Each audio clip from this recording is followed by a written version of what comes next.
So as I come here to watch this conference 5 years after the launch of Creative Commons Korea, I feel a little bit like an old man. And I begin to reflect on the fact that I've actually produced in my life a number of kids, and Creative Commons is actually the very first of the children which I helped father. But just the first. This was my second, a boy named Willem.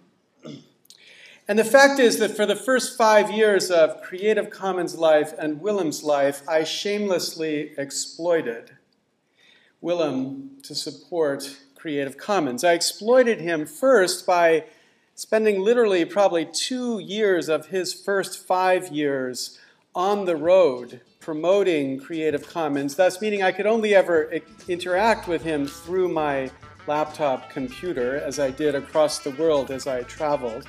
And that exploitation produced an organization, Creative Commons, which I have enormous pride in. And that pride continues. Even though 3 years ago this month, I announced in Dubrovnik at our conference that I personally would be moving on from the project of Creative Commons as my central focus, to focus on an even more difficult, more impossible problem, the problem of corruption in government. I've been extraordinarily proud to see the gains that Creative Commons has made since then. As Joey described this morning, just last year, Creative Commons could announce Al Jazeera as a new partner, the White House as a new partner, Wikipedia as a new partner. And according to Mike Linksfair, working with all of the numbers, we were able to announce a growth in the total licensed objects of Creative Commons to now be close to 350 million objects. But if this movement is a sibling of our family, there's a certain competition among siblings. That competition can be fierce. My personal family has now grown, and the question for Creative Commons is how it will grow in that as well. What's next for Creative Commons? And in answering that question, I have to confess a certain amount of anxiety. An anxiety about where next, or more precisely, what next for this movement. For as Creative Commons has grown, the world around Creative Commons has changed. And this culture has changed, changing what success is possible. A change that I think raises a doubt about how important open still is. So when you look at this anxiety and we think about the source, well, actually, we could just reveal the source of this anxiety here by view source. I think that there's a parallel anxiety that's happening in the ecology of the net between both the place of freedom or openness in the world of platforms and in the space of culture. So let me talk about that. This concept of openness I want to talk about in these two places: platforms for innovation and culture. And the question I want to ask is there evidence that openness is needed? And in the context of platforms, we can begin to answer that question by thinking about 3 stages in the development of internet platforms.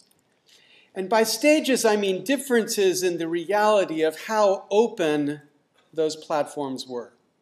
Where by open, what I mean is not whether they're proprietary or not. What I mean instead by open is whether there is effective control of the platform. If there's no control, if the platform doesn't try to control what gets built on top of it, then that platform's open. But if there is control, then the platform is not open. So here's the story. It goes like this. Once upon a time, we had stage 1 in this evolution. And in stage one, there was a company. Many of you might not have realized the significance of this company, but it was a company called Microsoft.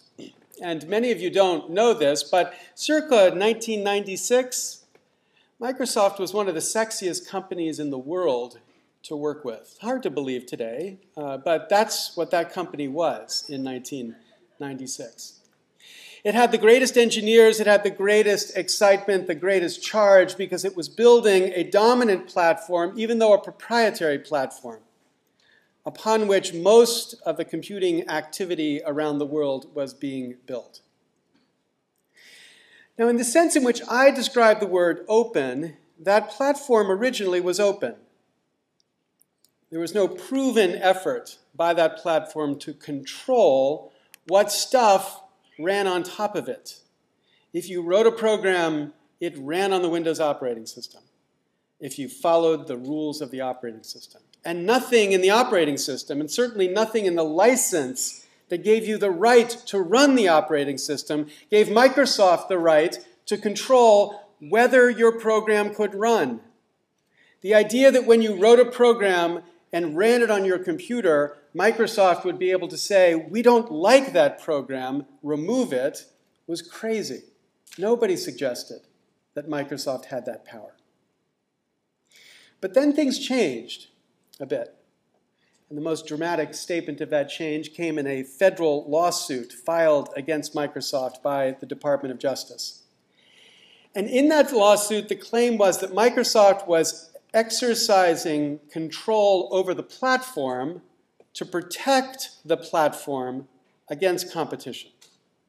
And the precise claim was that Microsoft was trying to kill the emerging Netscape browser, which at the time was by far the dominant browser in the market, because it expected that the Netscape browser plus the Java, what they thought of as eventual operating system, would be a competition to the dominance of the Windows operating system. And so they used their power in the Windows operating system to create a browser that would muck up this strategy of a competing operating system. So for the first time, the claim was, in a powerful way, using their monopoly to protect the monopoly in the operating system. And as the Court of Appeals for the DC Circuit concluded unanimously, the government proved their case. Microsoft had violated the antitrust laws by protecting itself in this particular way. And this cool company became an uncool company. The perception was of Microsoft trying to exercise control, and in this period, control became uncool. Non-control, freedom, became the cool word of the time. Now, the key here to recognize is that what this change is describing is an emerging culture, a culture of openness. And the central value of this culture was that no big or bad company or government should be controlling where I go or what I run when I run my computer on the internet. That's what freedom means. And what that culture then did is develops the second stage in this evolution of openness in the platforms. The rise of, or some suggested the return to, open platforms. And a wide range of companies and movements began to build an internet that was based upon effectively open platforms.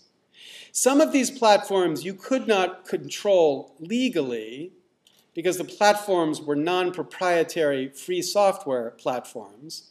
So the GNU Linux operating system, what eventually became the Firefox browser, the Apache web server, these were all parts of the internet platform that no one could legally control to block the use of that technology for any particular purpose.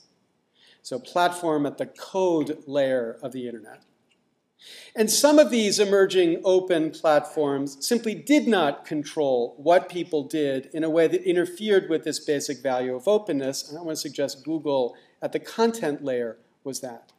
Google was born with a certain ethic that the search results that should win were the results that, in some sense, on the merits, ought to win.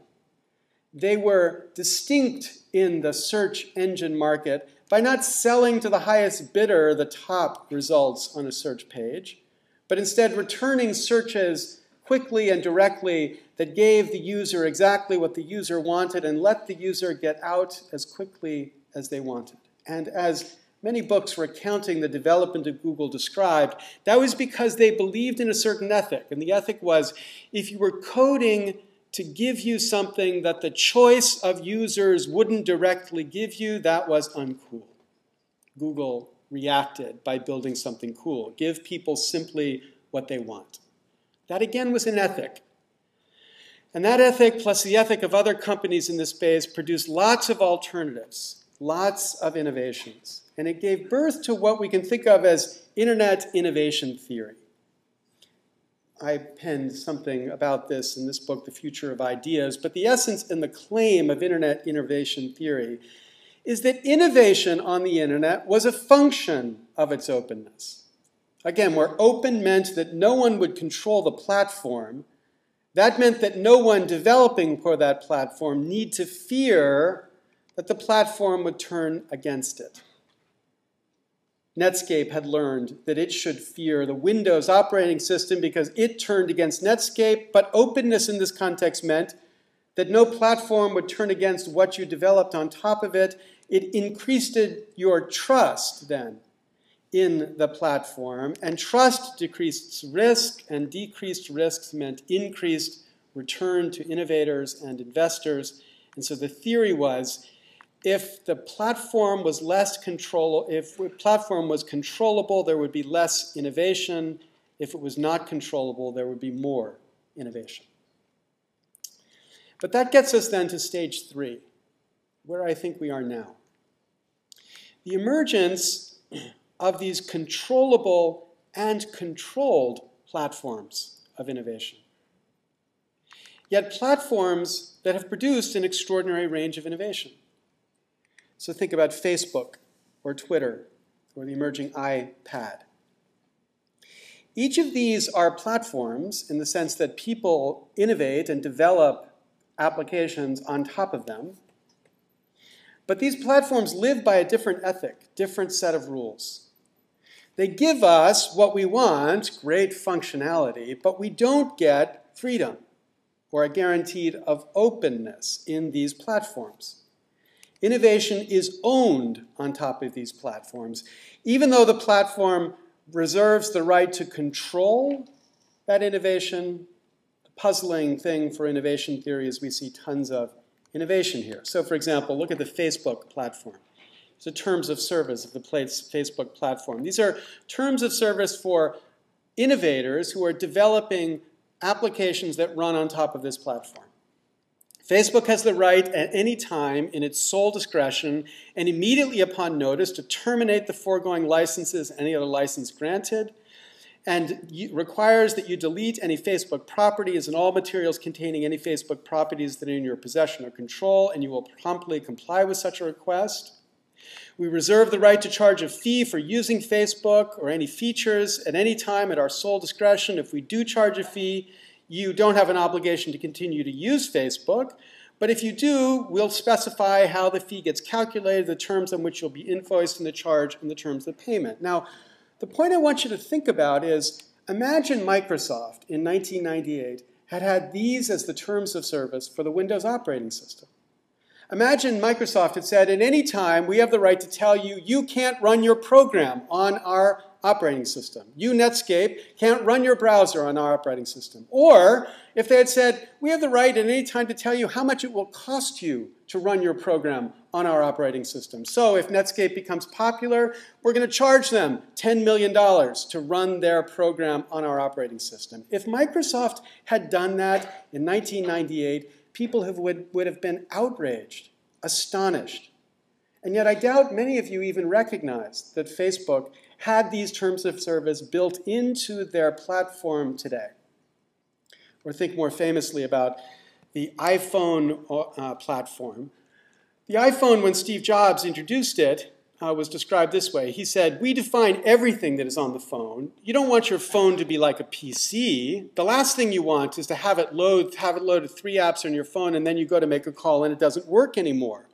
Now that was the justification Steve Jobs gave for a wide set of restrictions about what programs were allowed to run on the iPhone.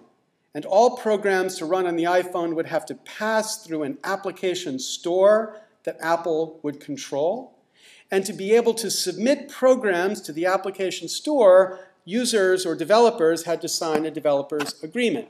And as EFF has typically brilliantly described, that developer's agreement basically means, as they put it, quote, all your apps belong to Apple, the iPhone Developer Program License Agreement, meaning you, the innovator, have effectively turned over control of your innovation to Apple.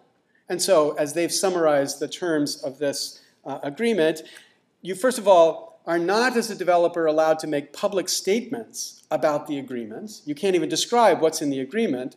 Number 2, you are forbidden from tinkering with any Apple product. So you're not allowed to unlock your iPhone or iPad or even try to without violating your agreement. You're not allowed to reverse engineer the iPhone. Even if fair use law would protect that, you're promising you won't reverse engineer.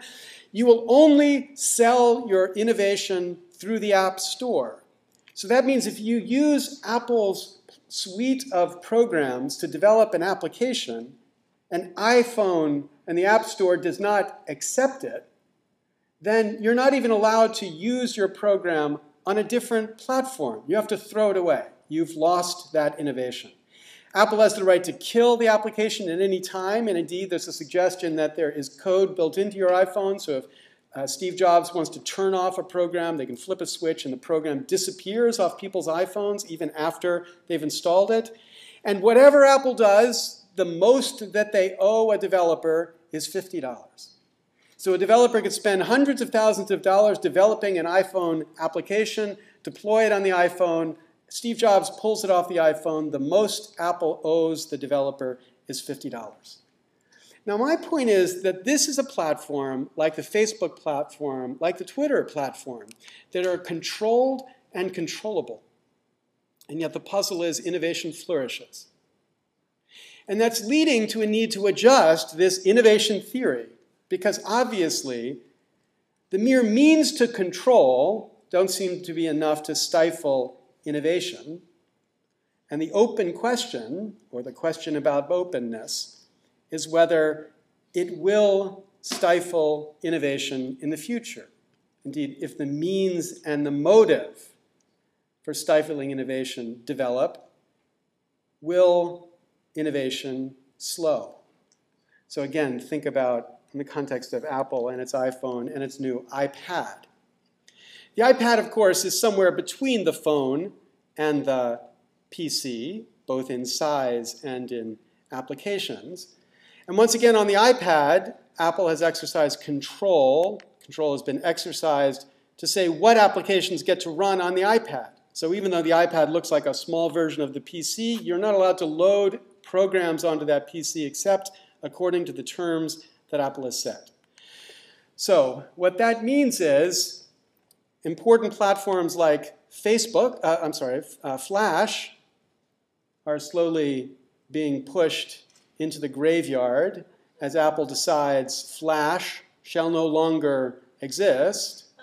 Or increasingly, iPhone, iPad developers are finding their programs removed for reasons that are, in many people view, completely arbitrary. There was a recent brouhaha about this program, MyFrame, which gives you the ability to select photos on your iPad or your iPhone and then put things on top of it, for example, the time or the temperature or weather reports. This program has just last week been removed by Apple. It was removed, and the developer, who had been a constant defender of Steve Jobs and the iPhone and the iPad, wrote Steve Jobs an email. He said, "Hi, Steve. Just got a call from Apple letting us know that our iPad app, MyFrame, is being removed from the store.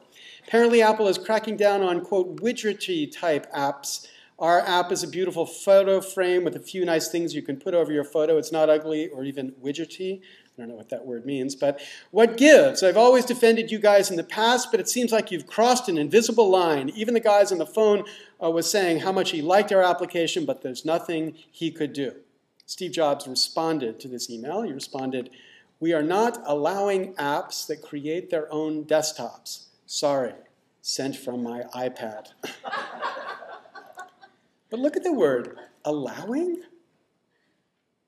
They're not allowing certain applications like this. The point is, this is a totally alien ethic to the ethic of the internet and development and innovation that existed just 5 years ago.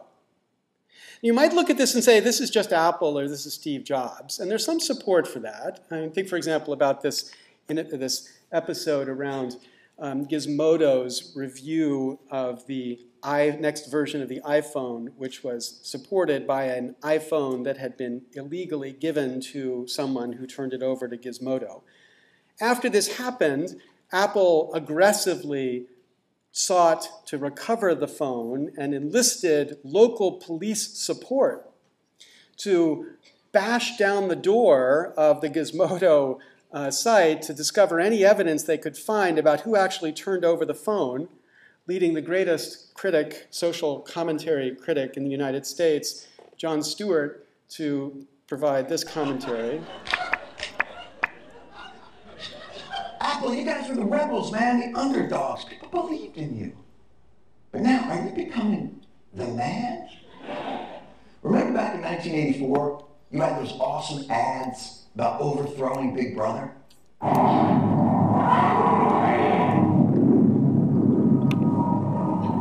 January 24th, Apple Computer will introduce Macintosh. Look in the mirror, man!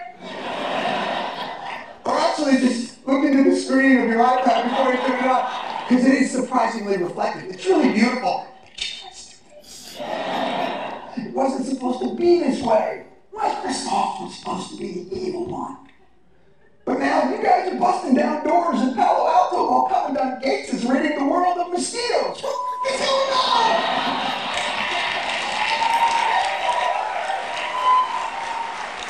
It's all mixed up. I don't know which end is up anymore. Parker's white cats or dogs. I know that it is slightly agitating that a blog dedicated to technology published all that stuff about your new phone. And you didn't order the police to bust down the doors, right? I've been pissed too. You didn't have to go Minority Report on his ass. In fact, if you want to break down someone's door, why don't you start with AT&T? For God's sakes, they make your amazing phone unusable as a phone. I mean, seriously. How do you drop 4 calls in a 1-mile stretch of the West Side Highway? There's no building around. What is the open space confuse AT&T signal? Why don't you kick in Paul McCartney's door for not letting us buy Beatles songs on iTunes? And while you're at it, ask him about Ebony and Ivory. What was that? Come on, Steve. Just chill out with the paranoid corporate genius stuff. Don't go Howard Hughes on us. We don't want to picture you holed up in a tower somewhere peeing into mason jars while designing a giant wooden touchscreen that you'll use once. It's the new iSpruce. I'm telling you this because it's important, man. Believe me, I'm taking a big chance here. I mean, this is my audience. This is way more explosive than putting Muhammad in a bikini in my audience.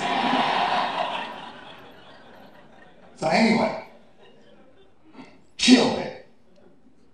You hear that new iPhone, the front-facing camera and video chat? Could you send me one of those little guys? It looks totally sick.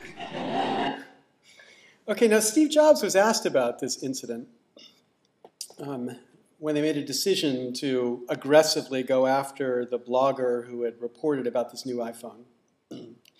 As the newspaper reported, Jobs said he had received advice from many who had told him he should let it slide. And Jobs reflected as the story continues, "I thought deeply about this. I ended up concluding that the worst thing that could possibly happen as we get big Now, this is sounding a little bit optimistic, right? He's talking about get big, what should big people not do? And as we get a little more influence in the world, is if we change our core values and start letting it slide. I can't do that. I'd rather quit, Jobs said. And you say, the core values of the company are that they're going to aggressively threaten and punish people who publish information about the company that they can't perfectly control? There's something astonishing about this confession. Now again, maybe it's just Jobs, maybe it's just Apple. After all, here we are in the middle of the we generation, but look at the Apple suite of applications and innovations, the iPhone, the iPad, me.com. What is this me? This is not the me time, it's the we time. It's about sharing and building communities, not me sitting there showing myself my own pictures. But as I think about this more, maybe I need to say as we think about this more, I think it reflects actually a fundamental change in the ethics of this age, of this stage, of stage 3. So 3 stages in the history of the development here. All 3 of these stages are generative in John Zittrain's sense of the word. But the open question, the question about openness, is what is the relationship between openness or control and innovation? Is the ethic of open, which only existed fully in stage 2, actually necessary for innovation? And my anxiety is that maybe innovation doesn't need this openness. The question is free essential here? Now, the freedom optimists say, yes, freedom is essential. Fascism begets revolts. Remember, Microsoft used to be cool. And open, which is now, of course, alien, this kind of android creature here is what we now have as open in the iPhone-like market, will return, this optimist says. Maybe that's right. But remember, freedom's biggest evangelist here, a man named Richard Stallman, who publishes pictures like this of himself on the internet. Richard Stallman is not a freedom optimist. Richard Stallman is perfectly happy to confess that freedom might actually produce second-rate technology. And he's okay with that, because to him, freedom is more important than first-rate technologies. But I think the challenge for us today is to answer this question, whether openness is good, whether openness is essential, or whether freedom here is just a fad. One final exchange with Steve Jobs. A blogger wrote this to Steve Jobs after the iPad control was announced. He said, if Dylan, Bob Dylan, was 20 today, how would he feel about your company? Would he think the iPad had the faintest thing to do with revolution? Revolutions are about freedom. To which Jobs replied, yep, freedom from programs that steal your private data, freedom from programs that trash your battery, freedom from porn, yep, freedom. And then he had the gall to say, the times they are a-changin'. And some traditional PC folks feel like their world is slipping away. It is. The PC world is slipping away into a new, revolutionary world where the Steve Jobs of the world decide which applications and which innovations should be allowed to you on your PCs. That's the story of open platforms. I think there's a similar story to be told in the context of culture. Same anxiety. Now, of course, I think some of the issues in the context of culture and the context of content are easy. There still is low-hanging fruit here, lots of it. Context of government, the context of science, the context of education. These are plainly contexts within which the movement, which you guys are a part, to free content and to license it openly and freely is important and has lots of gains to be made. But in the core of culture, the struggle for culture's core in the context of copyright is even harder than it was in the context of code. For after all, software had cuddly creatures like this to rally around. Content had a more aggressive creature like Napster that never really got public support for the movement's ideals, never really a popular resonance with the idea of open or free culture, except the resonance that's been built around movements like ours in Creative Commons. It's not the same problem as it is with code. And our challenge is, how do we make it essential? How do we make freedom essential to people's conception of how culture should be produced? Well, I think the key to this is to begin by identifying where freedom, CC freedom here, is necessary.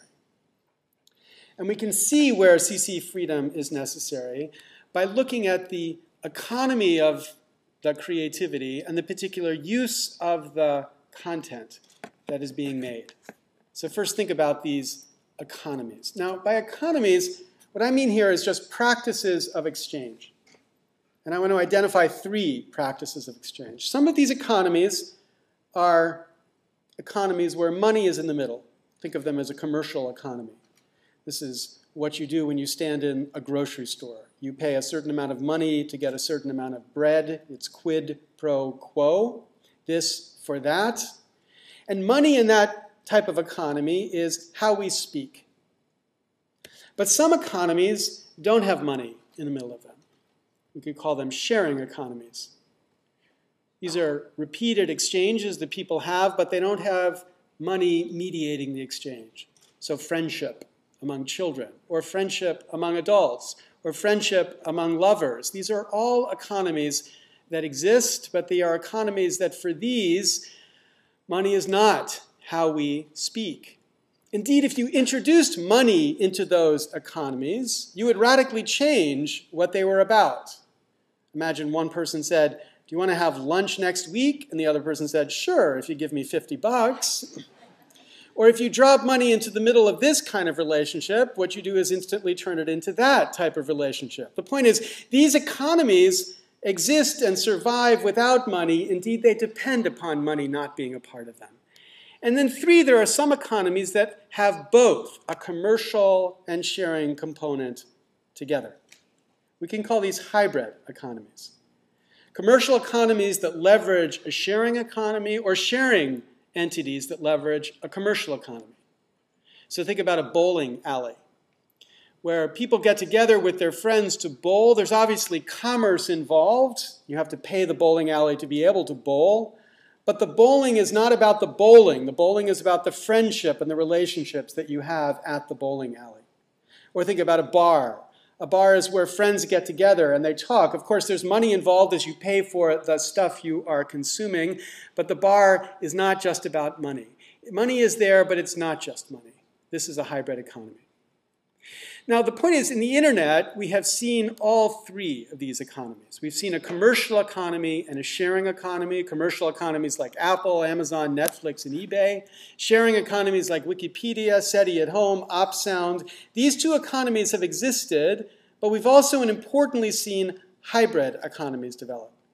So, for example, think about Flickr, which of course is a commercial site that allows you to share photos, but the photos are shared expressly talking about how others are allowed to share them.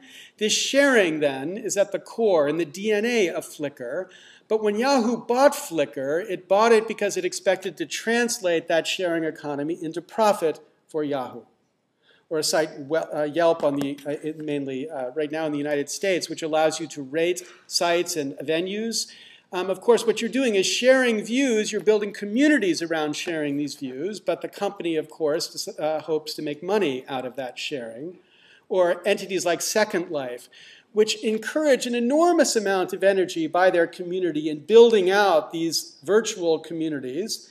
They build out these virtual communities, building these communities of innovation, but of course the objective is for companies like Linden Lab to make money from this. Now, once we see this mixture between commercial and sharing economies, I think you'll see it everywhere. Go back to Amazon. Is Amazon really just a commercial entity?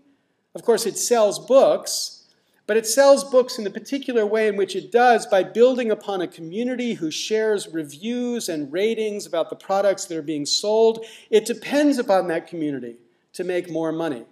Or think even about Microsoft. Microsoft runs user groups. Those user groups are monitored and managed by this technology in the research center that guides these groups to facilitate them to produce the best kind of input for free into the Microsoft user groups, thus leveraging these sharing communities into providing more profit for Microsoft. Indeed, at a conference that I was at, Steve Ballmer said last year, every successful internet business will be a hybrid. His conception is that the future is this future of hybrid economies. Now, the different economies here have different norms or ethics built within them. And those differences affect where free is going to matter. In the commercial economies, free matters less. In the sharing economies, free matters more. That's a story about economies. Now think a little bit about use. The question here is, what do you need to do with the particular kind of content? Do you want to remix it or just reuse it?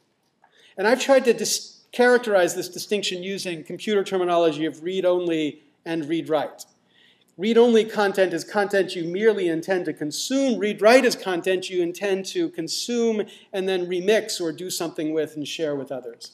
And of course, in the internet context, we've seen both of these. In the read-only context, there was Napster and then Apple and its iTunes music store allowing you to buy content which you can consume. But in the read-write context, we've seen an explosion of new innovation in read-write technology.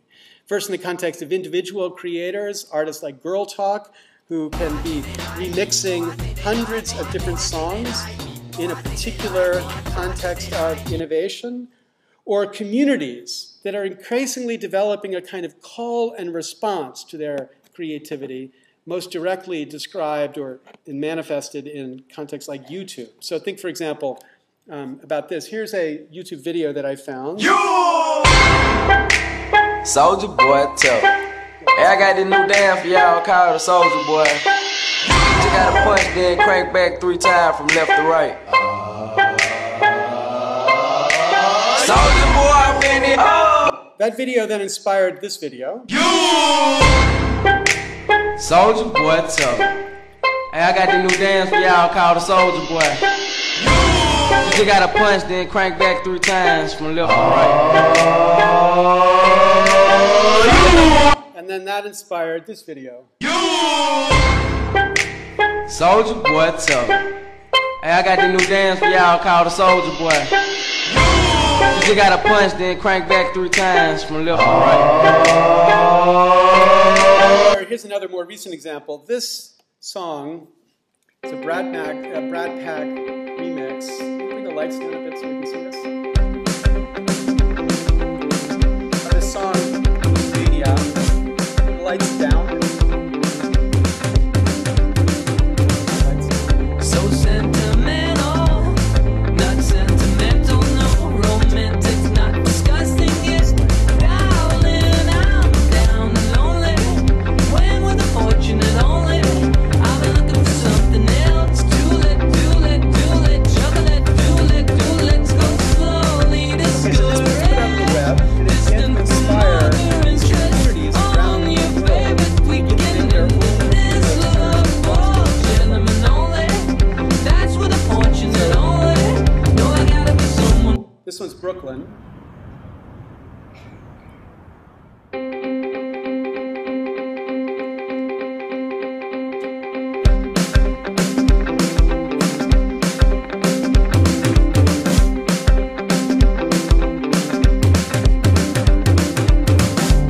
So sentimental, not sentimental, no romantic, not disgusting, yet darling, I'm down and lonely, when we're the fortunate only, I've been looking for something Volunteers else, and non-professionals that just put this together because they want to celebrate.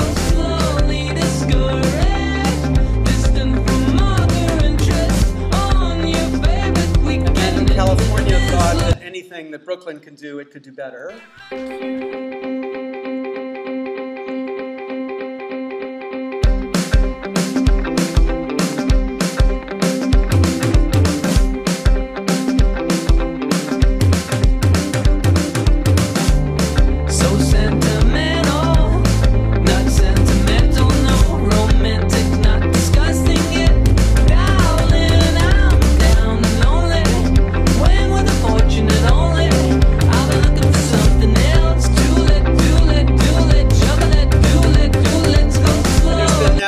Amsterdam remix of the very same thing.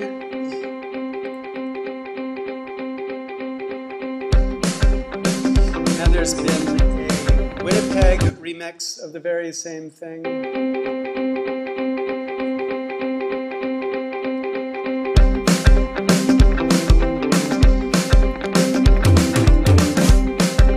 Again, each one trying to express what's special about their particular city, but remaking what they love for.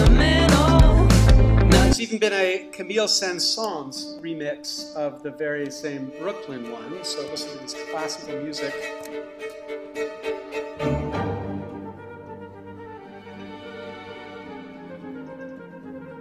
This is really quite beautiful. So, but then this asks what's going to be next? Who's going to be next? Obviously, I think the next city to do this remix should be a city inspired somewhere around here. Maybe Creative Commons Korea can be the next remix of this Listomania song. But the point to think about as you think about all of these different communities remixing and building upon the earlier creativity is why Sousa was wrong. So I've talked many times about John Philip Sousa at the beginning of the last century complaining, as he testified to the Congress, that talking machines were going to ruin the artistic development of music in this country, as he put it. He said, when I was a boy, in front of every house in the summer evenings, you would find young people together singing the songs of the day or the old songs. Today, you find these infernal machines going night and day. He said, we will not have a vocal cord left. The vocal cords will be eliminated by a process of evolution, as was the tale of man when he came from the ape. Now, this is the picture to focus on. Young people together singing the songs of the day or the old songs. And what we've just seen in these different remixes of Listomania or the million other examples that we have seen in the context of YouTube is that we now have our vocal cords back. Technology has given them back. That's the good, optimistic side of the story. But here again, there's a taunting question. Is openness essential to this? It's an open question. If open means no control, or if open means the content is freely licensed, what we're seeing here are hybrids that are controlled. So YouTube doesn't enable the freely licensing of the content that gets remixed on YouTube. Facebook and Twitter don't yet provide free licensing of the content that they build communities on top of. They have produced effectively free environments to share and to remix, but not legally free environments to share or to remix. And there is lots of creativity without this legal guarantee of freedom. Now the point here is that this openness, or this free or CC-free ethic, is still not integrated, still not at the core of many of the most important of the modern applications of creativity in the internet. And so this leads many of us to think, well, what could we do to make it so? How could we add it back into the core? And I think there are two important strategies here. Number one, there's a strategy of this preacher, strategy of someone who goes out and lectures, trying to shame people into behaving in the appropriate way. And number two, there's the strategy of the candy manufacturer in candy stores. The strategy of making available what people want in an easy way for them to get it. In the internet culture, we talk about this as the cornucopia of the commons. A message which is, you can always get people to do what they already want to do. And so we need to build and architect systems that get them to do for us stuff while they're doing for themselves what they already want to do. And the challenge is how we make what we think is essential, free culture, wanted in the context of this network. Now, I think the honest answer, at least the honest answer for me, is we don't know yet. As with open platforms, where they're technically free, making them technically free is not essential. There's nothing yet to show that with culture, open in culture is essential for this kind of innovation. And so what we need to do is to make it so. How could we do that? Well, this is where you come in. You can help in this process. You can help with this. You can help with this ecology. What part of this ecology can't we live with unless it is free? How can we make more of the ecology depend upon this freedom? Now, as I've looked at this, I think there are some best case examples. We can build commons collections. This is an example of the cornucopia of the commons type of instance. So think about Wikipedia. Wikipedia gives people a purpose, a commons-related purpose, to write these articles that spread knowledge around the world, and they give them the means, the technical means, to serve it. So think about something like an iPhone app, a Feed the Commons app that made it easy for people to donate content to the commons, but then made it fun to rate the contents on the commons. You know, like taking your app and you see a photo and you flip it one way if you like it, and if you don't like it, you flip it the other way, and aggregate all of that flipping in a way that builds rankings of this content in a manner that begins to create a usable commons that others could build upon to take the creativity and do something interesting with it.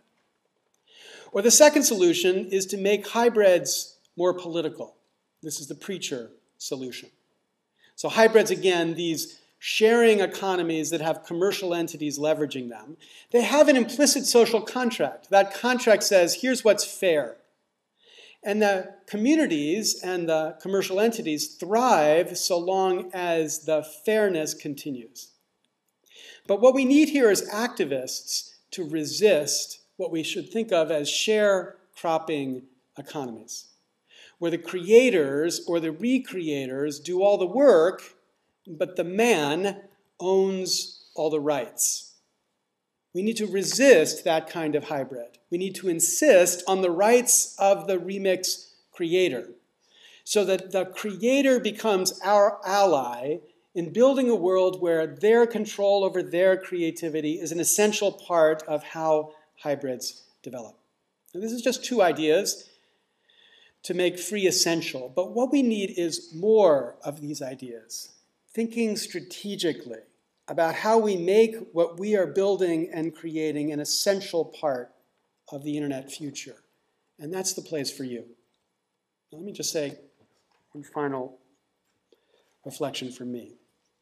So this day after my 49th birthday, feeling like the old man, confessing these anxieties about how we can assure that freedom is not a fad, and confessing more perilously, at least for an academic, that I honestly believe that we have no proof yet about how freedom is an essential part of this innovation environment. Even though we have no proof yet, I think what we should do is look around at people like the people here, people like the people who inspired this photograph, one of my favorite CC license photographs from here in Korea. Because as you see the kind of creativity that this community is inspiring, proof must be there if we can see it and describe it. So this old man is proud of what you've done to help make this possible, and grateful for what you've done, for building it as successfully and extraordinarily inspiringly here in Korea. And I'm grateful and thankful to you for allowing me to participate in continuing this conversation. Thank you very much.